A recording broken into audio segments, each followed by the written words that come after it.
Hey guys, this is Dr. Hub. In case you haven't subscribed, please do subscribe. This is a concise, well-crafted summary and it highlights only the important keywords.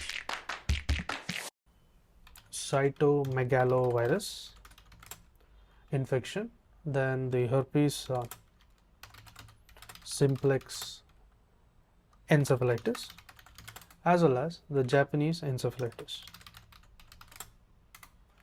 So first let's look at the CMV infection. In case of the CMV, there is a periventricular calcification. There's a periventricular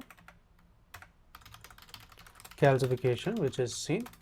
There is also sensory neural hearing loss. Sensory neural hearing loss can be seen.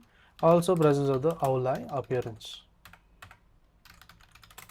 Now let's move on to the herpes simplex encephalitis. So there is encephalitis involving the temporal lobe. So there is a temporal lobe and involvement of the encephalitis.